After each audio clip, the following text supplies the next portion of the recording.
Hello, good evening everyone. My name is Michael Pritchard and I'm the Royal Photographic Society's Director of Education and Public Affairs.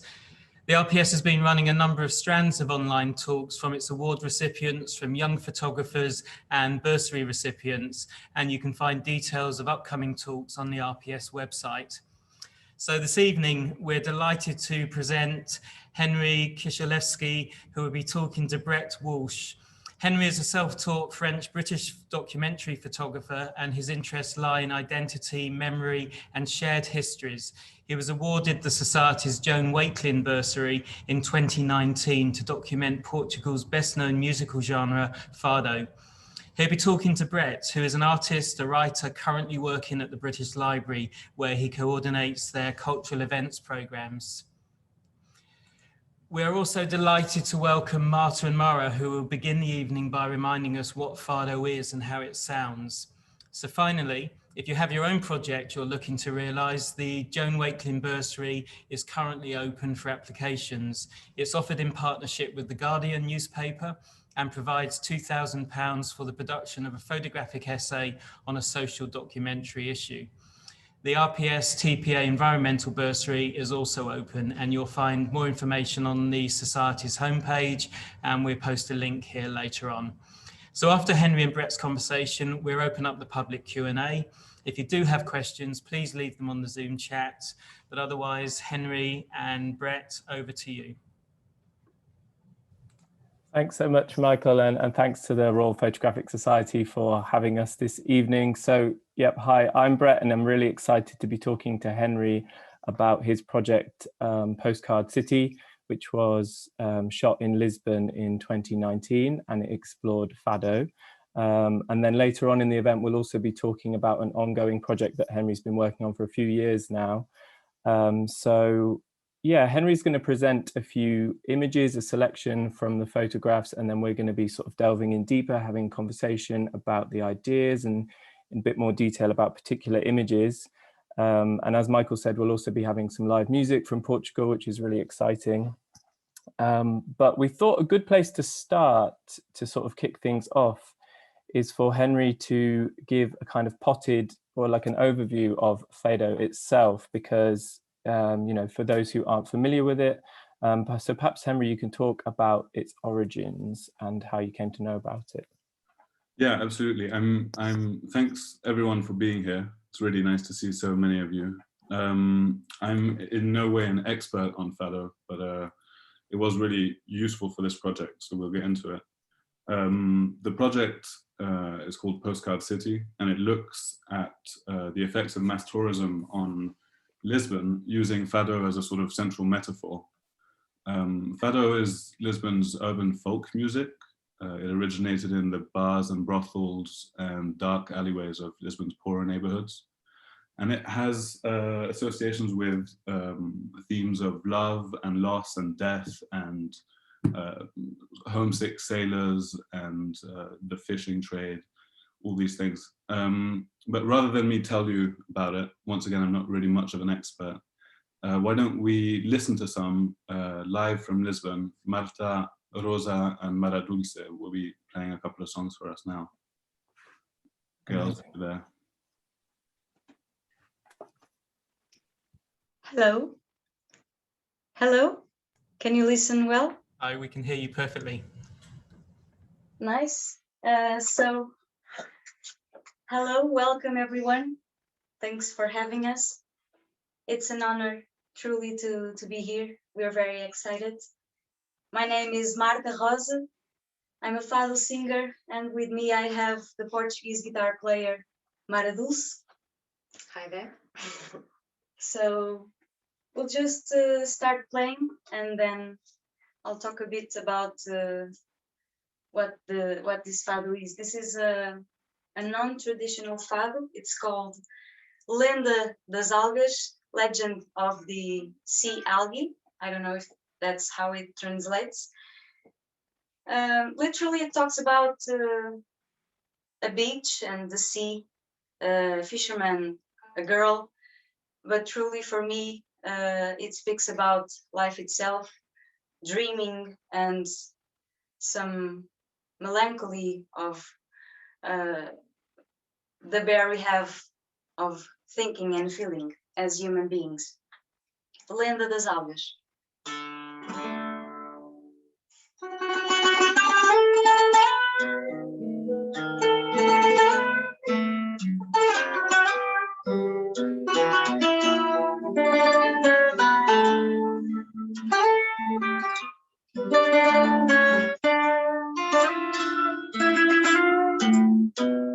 O mar espreguiçando-se na areia trouxe no céu espreguiçar algas envoltas em espuma. E quando a noite veio a maré cheia, voltaram todas ao mar, mas na praia ficou uma com paleta. E essa alga pequenina eu destino ali deixou, tomou forma e tomou vida. E quando escapou, por ali passou, encontrou uma menina sobre a areia adormecida. E quem passar pela cabana do pescador há de sentir, não sei quê, de nostalgia.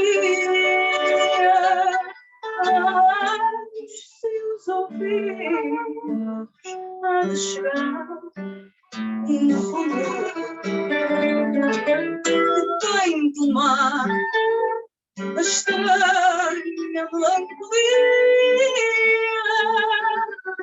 E nessas notas blanches,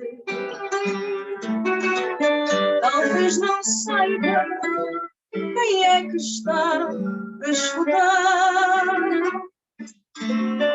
Talvez um búzio a soluçar notas doentes. Ou talvez seja eu sozinha a soluçar.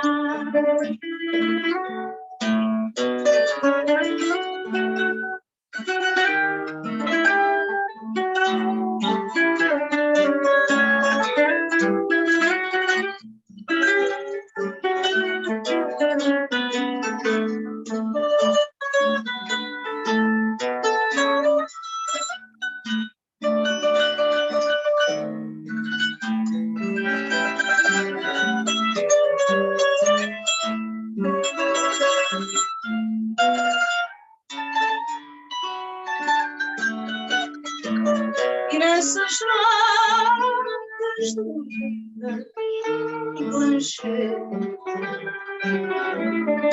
talvez não saibam quem é que está a escutar. Talvez um búzio a soluçar notas doentes.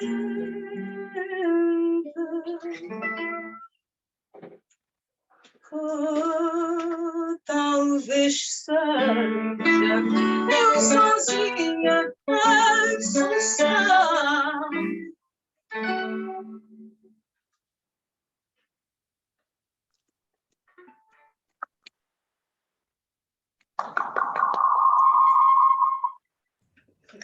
Thank you. So this was Lenda das Algas by Laer das Neves and music by Jaime Mendes. Following, not to steal too many time from the conference, I want to thank, I'm sorry, the cat is playing. Good.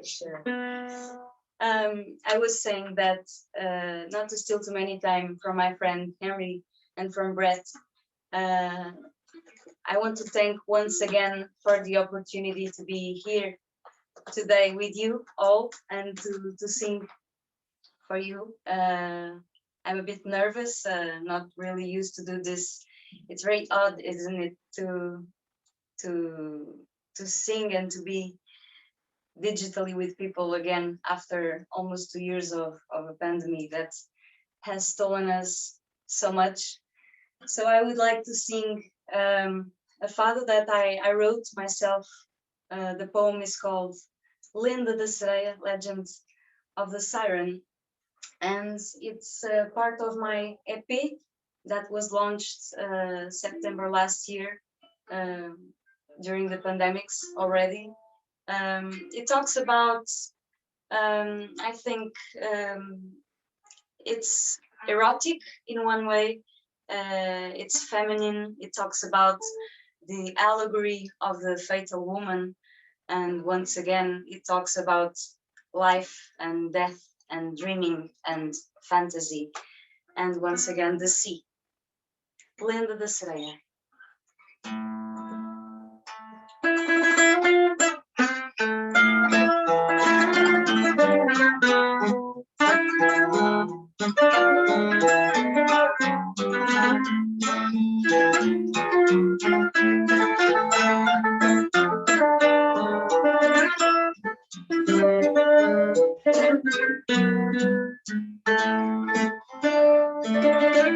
No cimo de penhasco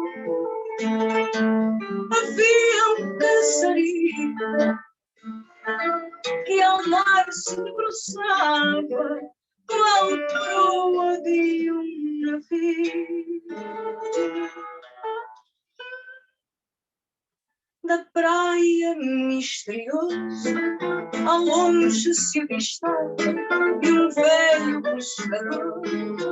A lenda contava da praia misterioso, ao longe se avistava de velho pescador.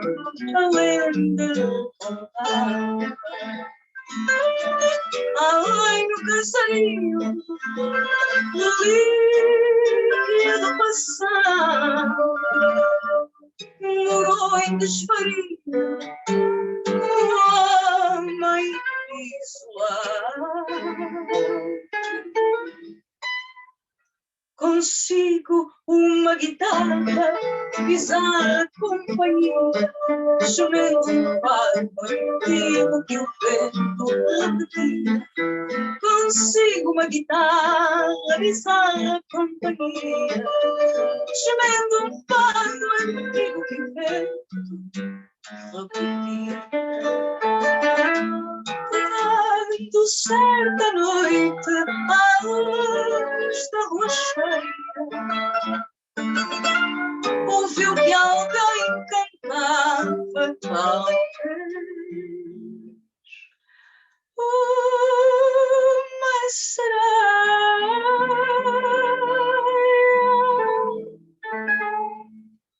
Num gesto larga avança, inclina-se à janela, na ânsia de querer olhar para ela. Num gesto larga avança, inclina-se à janela, na ânsia de querer vê-la, de querer olhar para ela. Rendido ao doce encanto da triste melodia, ali findou seu pranto, mandou-se água fria.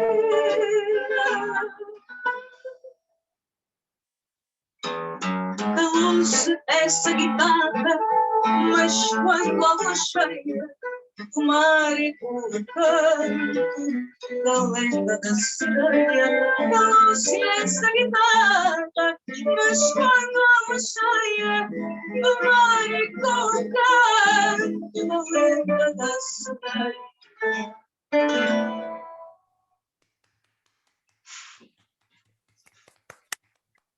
amazing. Thank you so much. Thank you so much. That's fantastic. Thank you for the Royal Photographic Society. Thank you, Brett. Thank you, Henry. Thank you all, and enjoy the conference. Thank you. Thank you. Obrigada. So that gives a really beautiful flavor then of kind of what Henry was exploring and what he was encountering during the project. But I thought whilst we were watching and listening, I was thinking to myself that actually it might be important for people to know that this is usually happening very late at night in a kind of very smoky, wine-filled bar, or in Henry's piece, he talks about, you know, disused Italian restaurants becoming these fado houses. And the fact that the audience also, you know, you can have amateur people as well as professional people who get up and sing. So it's a real kind of atmosphere. And it's not just a professional scene. I think that's quite interesting element to it. Yeah, Marta and Mara were really generous with their time when I was in Lisbon, and they really helped me get my head around a lot of preconceptions about fado, and took me to some really great places as well. Ushered you into this secret world. Yeah, so Marta, as you'll see, features quite heavily actually in the project. I wanted to talk about why fado was an interesting starting point for talking about tourism in Lisbon. There's sort of a few reasons, but to start with, there's this interesting contradiction where on one hand, fado is the most traditional, it's like the essence of Lisbon. It's the soul of the city. And people have a very strong emotional connection to it. Almost everyone's grandfather listens to fado, that kind of thing. But then on the other hand, it's become incredibly touristy. So before the pandemic, Lisbon was receiving 4.5 million visitors annually, which compared to the actual population of the city is massive. And so the whole city was sort of changing and becoming somewhat commodified to meet that demand. And you describe it as a theme park at one point. Yeah. It risks becoming that. Sort of a Disneyland of what you might expect to encounter when you get to the city. And I thought fado was an interesting way into that, because fado as well has become really commodified in many ways. So there's a Portuguese word that I think sums up the sort of underlying emotion of fado, which I'm about to butcher. It's saudade. Marta, I'm sure you're cringing. I'm glad you turned off the screen. And basically it sort of translates to sorrow and a yearning for what once was. And I think that's an interesting way into talking about the past. There's an interesting relationship to the past when people are yearning for what once was in the context of looking at a city that's changing now. And I tried to sort of infuse that saudade, wow, twice in one talk, into the project. So I think in many ways that guided the edit. It has this mood that's very... it's melancholy.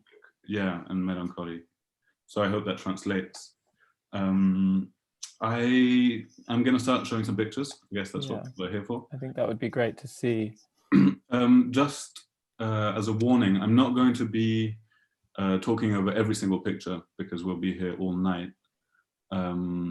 So it's just going to be quiet, and I'll scroll through and leave you some time to look at them. And once in a while, I'll jump in for specific ones where there's more to say. There's some nice anecdotes, aren't there, related But to if you have any images. questions about any specific pictures, you can also put that in the chat and we can get back to them afterwards. So here we go.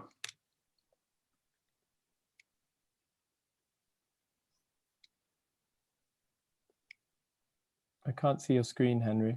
Just screen, Henry. I skipped yeah, 1 second. I was looking at the pictures. This is the important bit. Yeah, we need to see the pictures. Okay, here we go. That's great. You can see that now.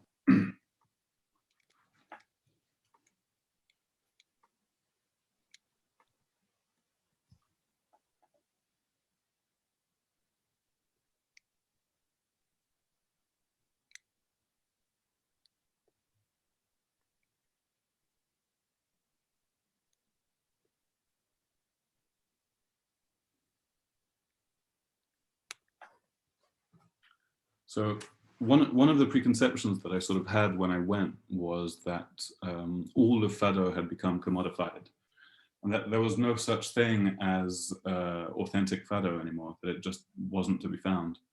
And as with most things, there's actually a lot more nuance than I had expected. So this picture was taken in Alfama, which is the old neighborhood that's traditionally associated with the birth of Fado. It's a port neighborhood, and it's a very touristy area now. It's actually where Marta and Mara live, in a beautiful little flat. And so this picture was taken in a bar there that was completely packed with tourists. But you can just about make out on the left, there's a man, and his name is Joel Pina, and he was 99 years old when I took the picture. And he is the man credited with bringing the acoustic bass guitar to Fado. So in Fado circles, he's a sort of living legend. And I found it really interesting and curious that he was here late at night playing for a room packed with tourists. I mean, I think there was literally an American tourist sleeping in the back. And yet he's an icon. So there's a real sort of blur of the lines, as I came to learn. Let's keep going because there's quite a lot to get through.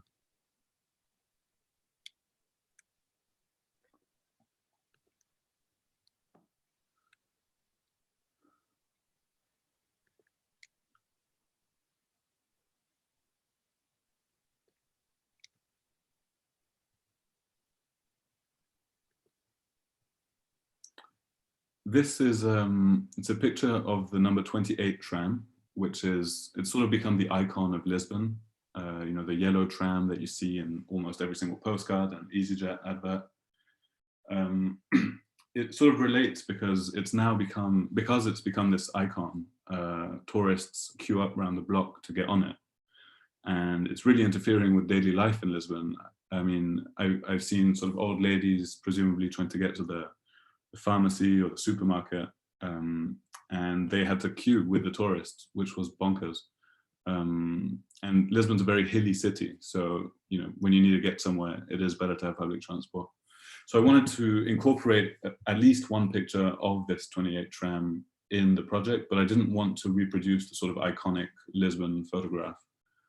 So this is the solution I found. This was quite late at night, just after a Fado performance. And obviously it's a long exposure. Let's keep going.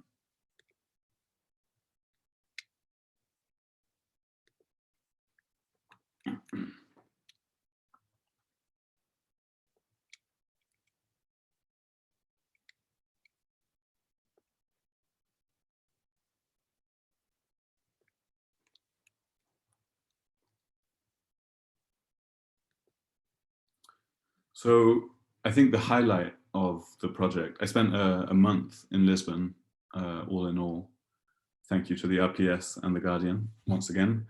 And I think the highlight was really being taken into the inner circle of Lisbon's Fado sort of core. It turns out after the Fadistas, the Fado singers and the musicians have done their duty and gone to the various touristy spots to sing for tourists. And I mean, that is how many of them make a living. So it's actually a good thing for the ecosystem that they can do that.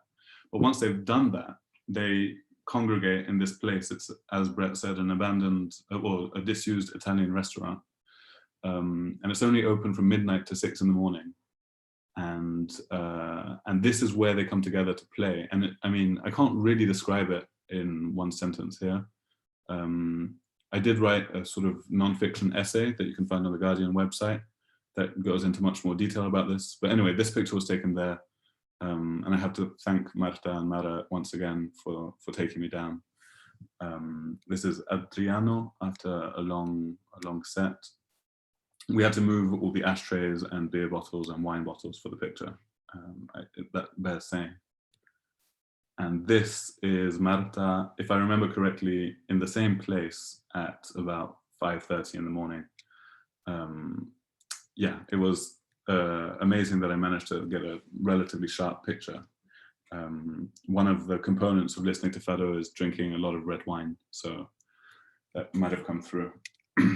I think that wraps it up.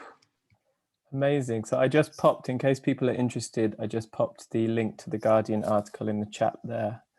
But that was a really great selection. Thank you, Henri. I guess you've sort of hinted at it in talking about, you know, the way you were accepted into this kind of secret world that the tourists maybe don't have access to. But I wanted you to talk a bit more about your process, because I've helped Henri out on a few shoots, and it strikes me that obviously you're a photographer, you're applying like an aesthetic and you're kind of organizing images through your own kind of subjectivity, but at the same time you're very open to serendipity or stories that the subject might tell you, or the kind of random, well, they're not random, they're connected to memory and place. But yeah, I just wondered if you could tell us a bit more about your process, like when you arrived in Lisbon, what did you do, how did you make connections? So I was very lucky to meet a young man called Renato, who I think is watching tonight. He really is the one who introduced me to Marta and to the sort of Lisbon Fado scene. We sort of struck up a deal where he would assist me, and in exchange I would sort of help him with a portfolio. He's a photographer, and so he was working actually all the time. And so during the days I was really free to just roam the city and think about what I was trying to do. And then every night almost, in fact, no, every single night I was in one or other Fado house. And every weekend I was in this Italian restaurant, sort of, it's only open Saturday and Sunday nights. Not much sleep. But no, yeah, and I had this sort of horrible feeling when I woke up, I'm not doing enough, even though, I was going to bed at the crack of dawn every day. But there was something interesting also about, obviously I went to a lot of touristic places because that's one of the themes. And obviously I was a guy who didn't know the city walking around with a camera. And the only difference between me and the other people who didn't know the city walking around with cameras was that in my head I had this, I'm doing this big art project.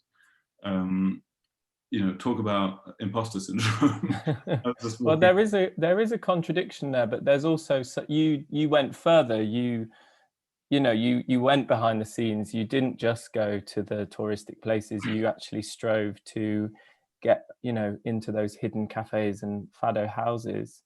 But then perhaps I was also thinking there's always a kind of weird, anyone with a camera anywhere is almost a sort of tourist, because you remove yourself from the situation in one sense.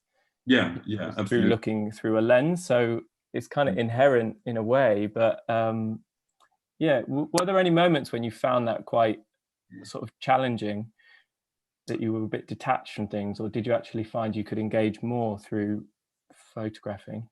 To be honest, when I was photographing tourists, I was quite emboldened by it, and I would blast them with a flash, and I was thinking, it's all right. I'm not a tourist. I'm an artist. I'm a real photographer. Yeah. But then when I was in this sort of secret Fado house, actually we should mention we're calling it the secret Fado house because I was asked not to name it, just in case it also became overrun by tourists. As a counterpart to that, if anyone's thinking of going to listen to Fado anywhere in Lisbon, a little tip for you is go to a touristy place, but stay really, really late, because Fadistas love to play and they will stick around and play once everyone's gone home. And there you'll get some beautiful stuff. Yeah, so there was a time when I was in the secret Fado house, and I had this weird feeling because I wasn't really a tourist. I was there to make a project. At the same time, I wasn't really invited into this closed space because, it was sort of like, who do you know here? Like, why are you here? But anyway, people were quite nice to me. Also, a few old men I asked for a portrait didn't believe that I would be doing this for The Guardian and the Royal Photographic Society. They said, no, of course you're not. Of course you're not. Take as many pictures as you want, mate. It's not going anywhere. But, it was 5 a.m. and everyone was pissed. They just assumed there's no way that could be a serious project. So it is a very contradictory thing, because on one hand, it's presumably on all the pictures of visitportugaltourism.com, but at the same time, it seems like there is this real close-knit community of people who kind of can't get their heads around why somebody would be interested in it. It's very interesting, kind of strange situation. I wondered if we could go back to the picture of the 99-year-old musician, because that's really interesting. And there is obviously the long exposure shot with the tram, but this one, yes, I wondered if you talk a bit more about that, because it kind of is distinct from a lot of the other shots you've shown us. Yeah, so actually it's distinct because it was a mistake. Okay. So I shot all of this project on medium format film, except a couple of the shots. And so I was using this big clunky gear, and I was using a mechanical shutter release. And on that night it jammed, or it sort of released twice. So it's not a long exposure, and it's not really a double exposure. It's somewhere in between. Somewhere between. And actually, originally, I had just chucked this picture out in the sort of no pile. I thought, that's a mistake. It's going to make me look like an amateur. Once again, imposter syndrome. But I've actually come to really like it. I think it's sort of, there's that mood of Fado and like this kind of dreamlike, almost metaphysical quality that if the picture had been sharp, and there were a few from that night that were sharp, definitely wouldn't have made it into the project in the end. Well, on a very like basic aesthetic level, it really reminds me of the Duchamp painting of the nude descending the staircase, which I think was painted in like 1917. And it was famously really controversial to even the Cubists found it too controversial. But Duchamp was actually inspired by the experiments in early photography, you know, the Muybridge motion. Yeah. So in a way, it kind of speaks to me of this condensing of history into a kind of single image, because you can almost see, obviously you can see that in the way a long exposure shows the trails of movement. Mm-hmm. So yeah, I just find it a really interesting shot. And as you were going through as well, I was thinking to myself, with some of this more like a still life, or there's like abandoned shoes on a bollard.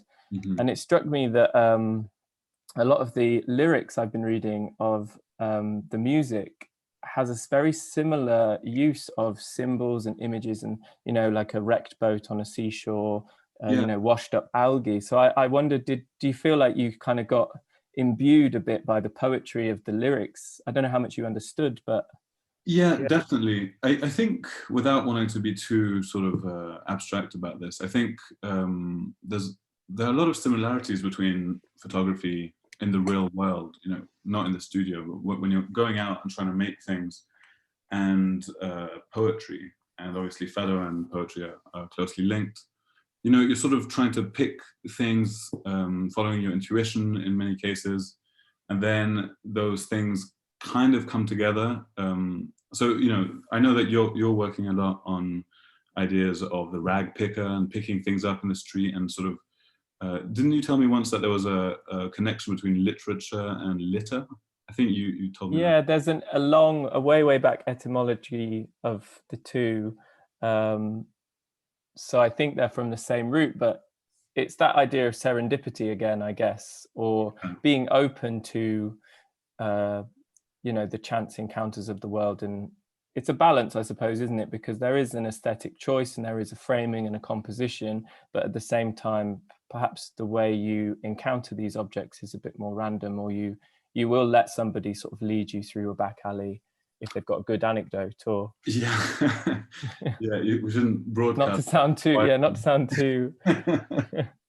But yeah, no, I definitely agree. And also there was this bizarre sort of obsession. This was the first time I had a project funded by an outside body. So I really had this pressure. I felt this internal pressure. So even though I spent my days wandering around like this sort of bum with a camera, I also, you know, like the picture of the shoes on the bollard, I think I shot an entire roll of that, that scene, which, I mean, people saw me and they were just like, what is this guy doing with a tripod and a thing and a light meter?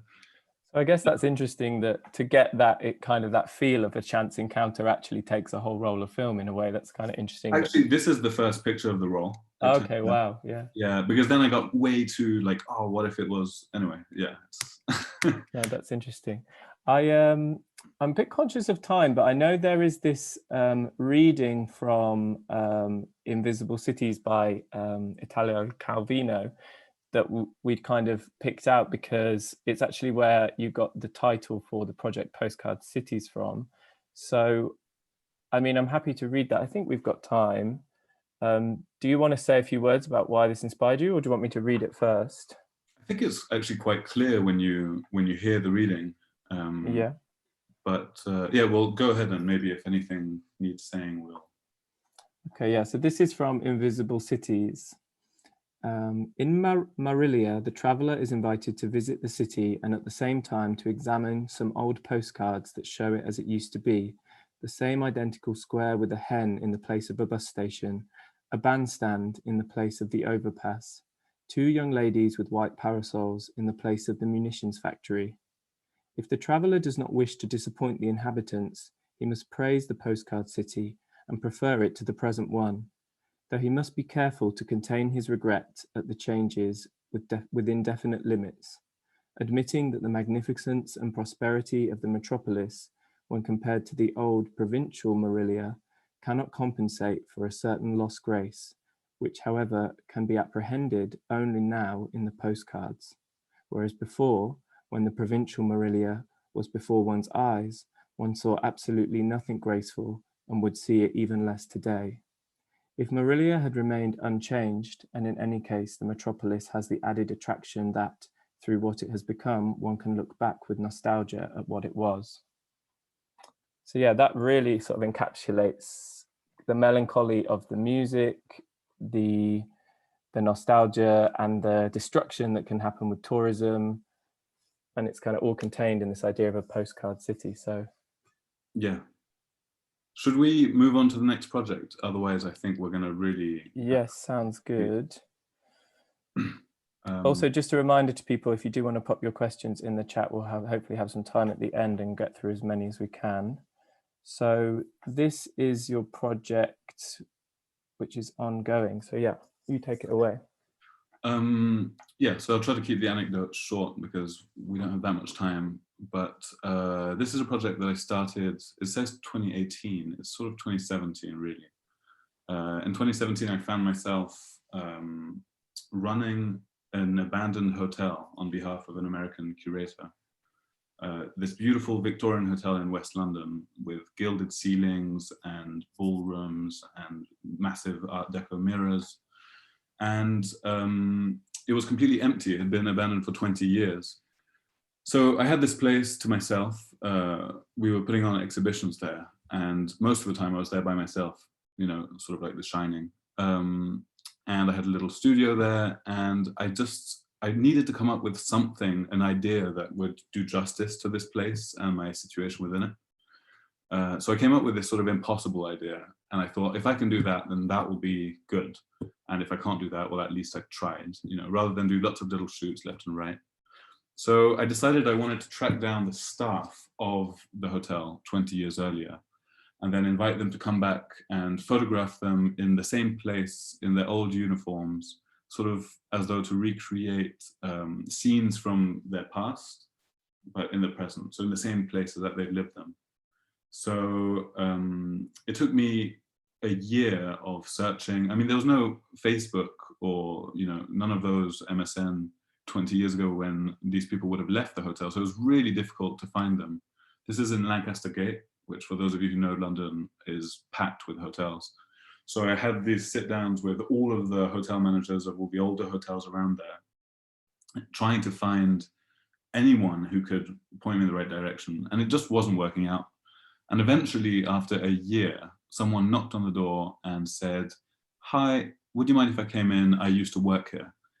And she must have thought I was a complete loony. I sort of looked at her. I mean, I was so, you know, if it had been the Pope, I'd have been less impressed. It was really like, oh my God. It's just the person you've been searching for. So this first picture, again, I'm not going to talk through every single one because, again, we'll be here all night. But this first picture, this is Lisa, who was on the staff of the hotel for about 7 years in the late 80s and early 90s. And this was actually my studio. And when she walked in, she said, "You know, this used to be the staff quarters." So this was her bedroom at the time when she was working there. And so she showed me this picture you can see on the left of the kitten in the bathtub. That bathtub would have been here where the rubble is. And so we set about sort of recreating this thing. She lives in Wales now, but she agreed to come back with a couple of others. And I rented a cat from a guy down the pub. I'd said to this guy, "Listen, man, one day I'm going to need to call you and borrow your cat. I don't know when, but I need to do that." And he said, "All right, call me that day." So on the day where Lisa came over from Wales, we called the pub guy and he allowed us to use his cat. And we spent the whole night, I think it was New Year's Eve, scraping this wall clean. It was Karen and I, my partner, so that it would be pink, because that's what Lisa had said it had been. So it'd been repainted, right? So anyway, so that's that. I'll go through the others a bit faster.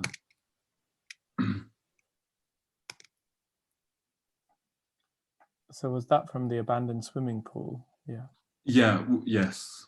I'll talk about the swimming pool in a second. This is also the hotel.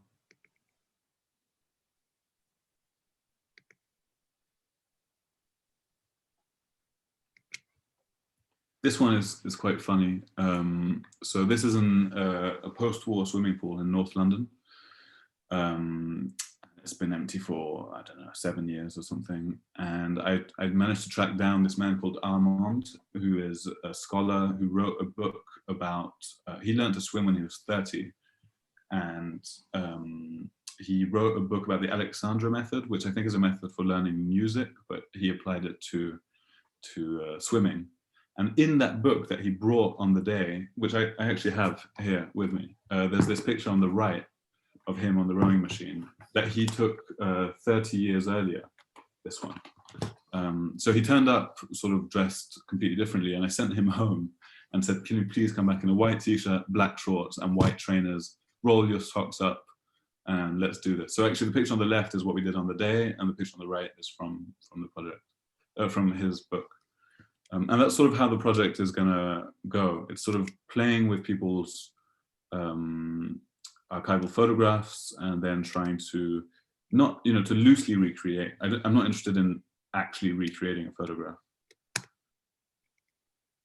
Yeah, because we all know memory kind of distorts and transforms places. So I guess you're sort of creating a new image each time, but it's based on the recollections of the people that kind of re-enter the spaces. I also think it just makes for something more visually interesting, because if, it's, no offense to anyone who's done this, but it has been done where you take a picture and then 20 years later take the exact same picture. Exactly, recreate, yeah. A bit of a one-liner where you sort of think, okay, but, it's more like spot the difference.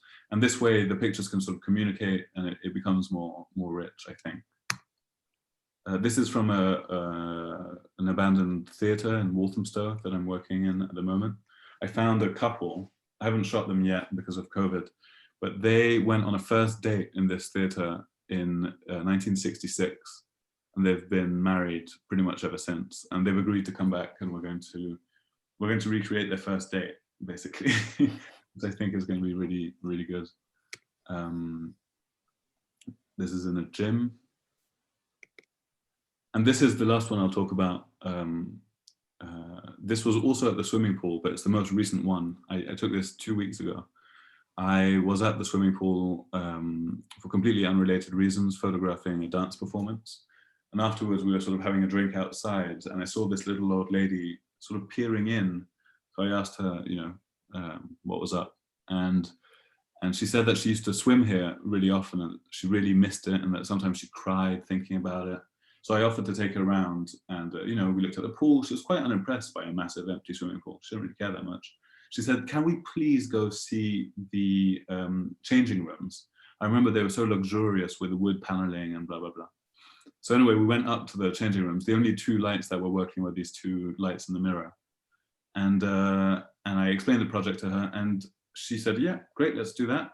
And she set about sort of guiding me through her memories. She remembered which locker was hers. It was locker number 58. I tried to get her the key, but it would have used the old pounds.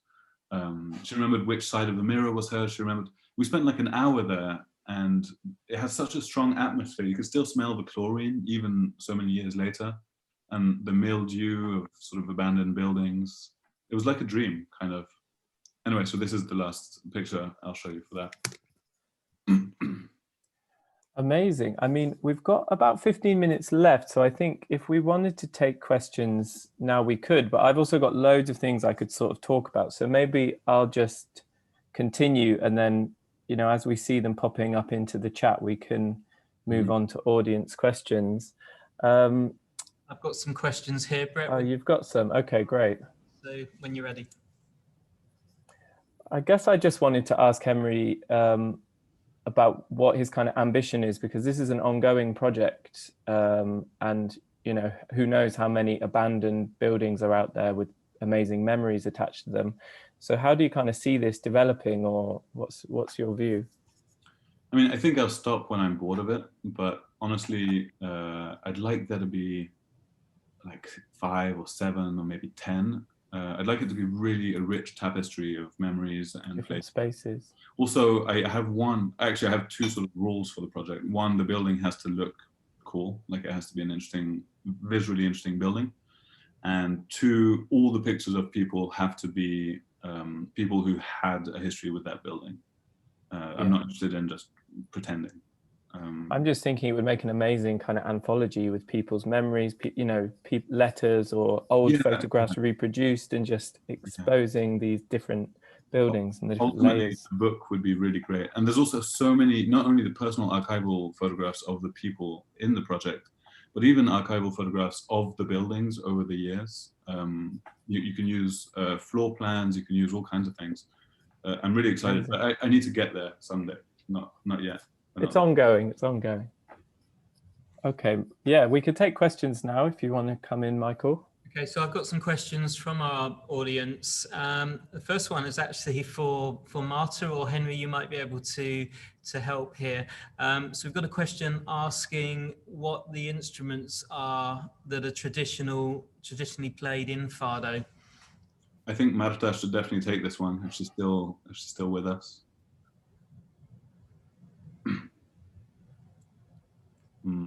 She's there, but perhaps very quietly.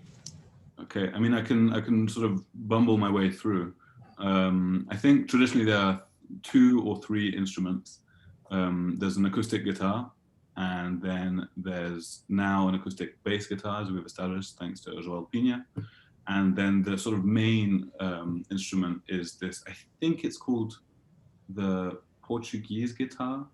This is where it would be great to have Marta.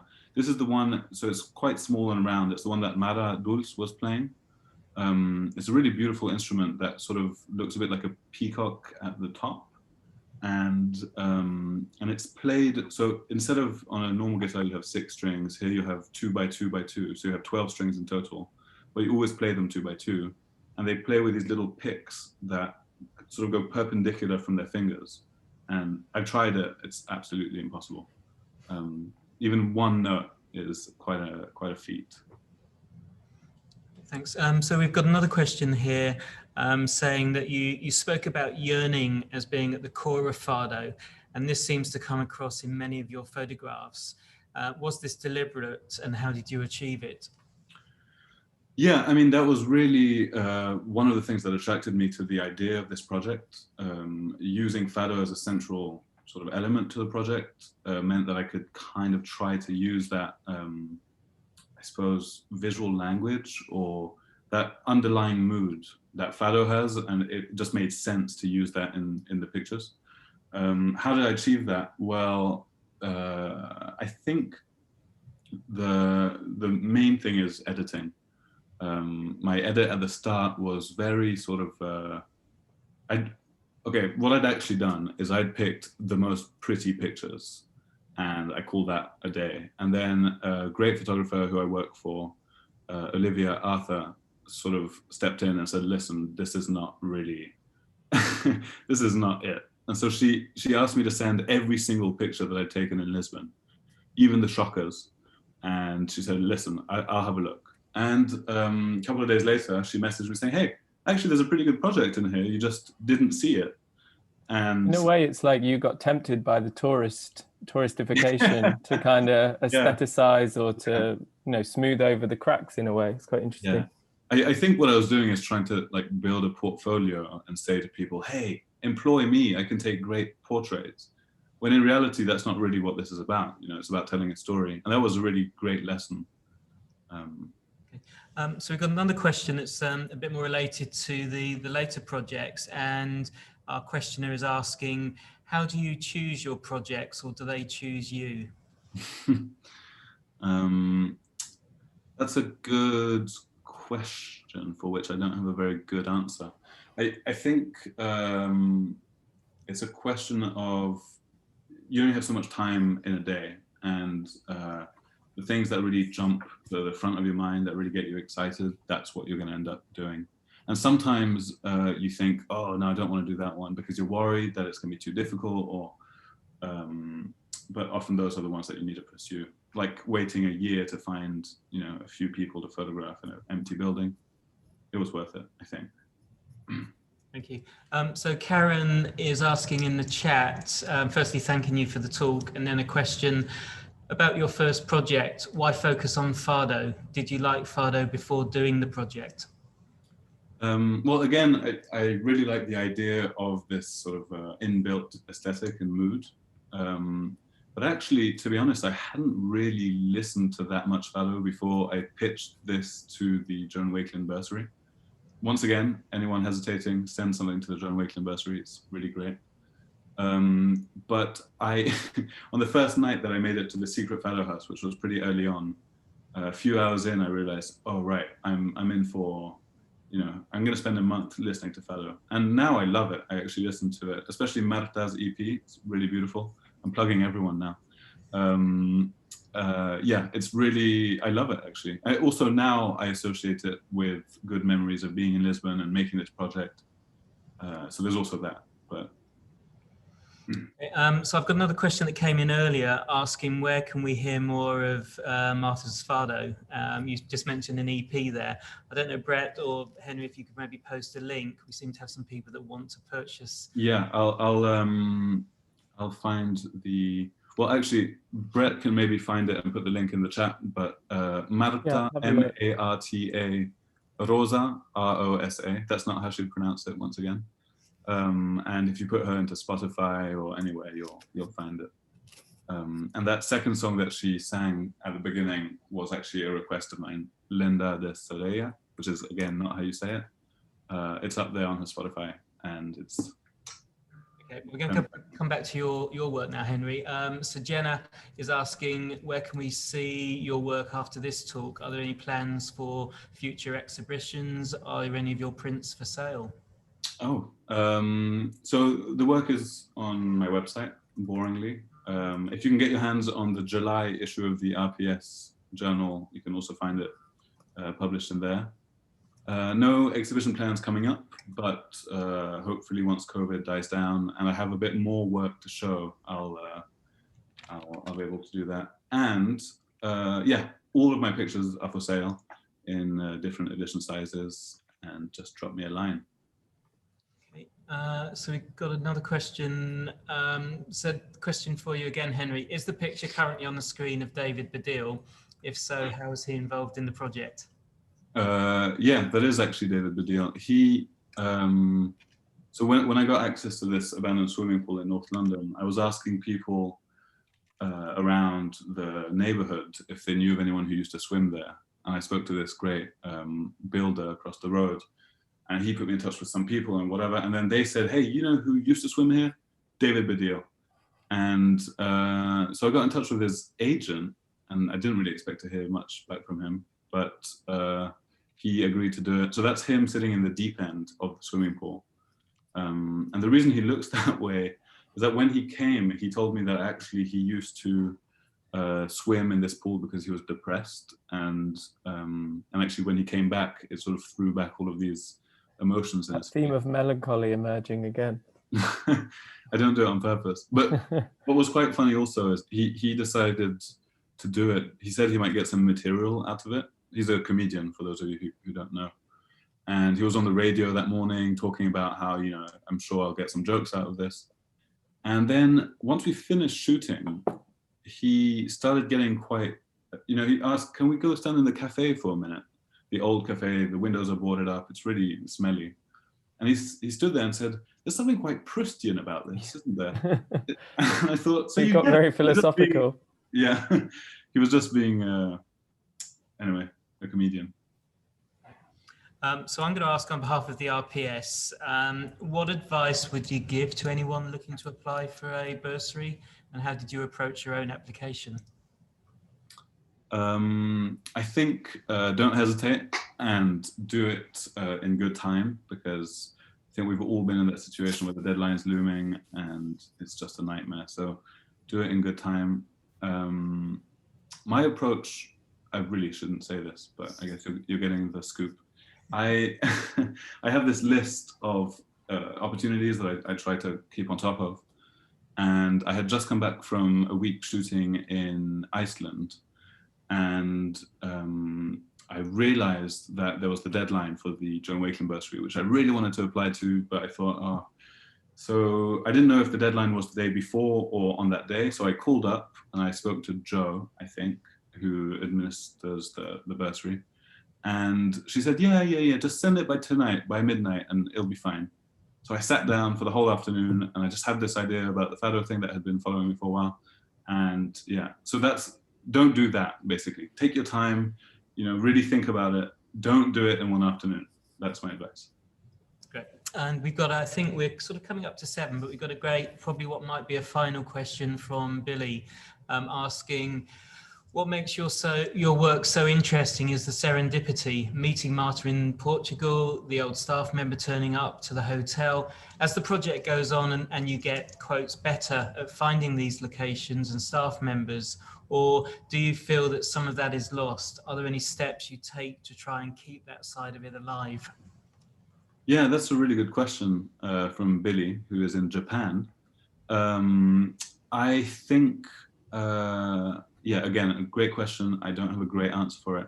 I have sort of thought that it could get quite stale, at least for me, if I'm just going to a place, meeting the people, photographing them. But then there's the danger of like it became a bit formulaic in a way. So yeah, like kind of keep it fresh. But so there's sort of two things that keep it fresh for me. I mean, for example, meeting Michelle, this lovely woman, just out of the blue on the street. I'd had like 3 pints. I wasn't really ready to shoot, but we did it, and I really love this picture. So that's sort of keeping it fresh for me. And the other thing is, this project started such a long time ago that my work is really sort of developed. And originally I wanted it to be chronological. You'd have a chapter about the hotel, a chapter about but now I'm realizing that doesn't really work, because you can really see a progression or a shift. But that's keeping me interested, definitely. Having a reason to keep going. Great. Well, I think unless, Brett, you've got any other questions, then... I've got loads, but I think they will take too long. Okay, well, in that case, I think it's probably time to sort of just wind down slightly. So firstly, I'd like to thank Marta and Mara, particularly for bringing Fado so positively and so alive to us as well. It's the first live music I've seen in at least 15 or 18 months. So thank you both for doing that from Portugal.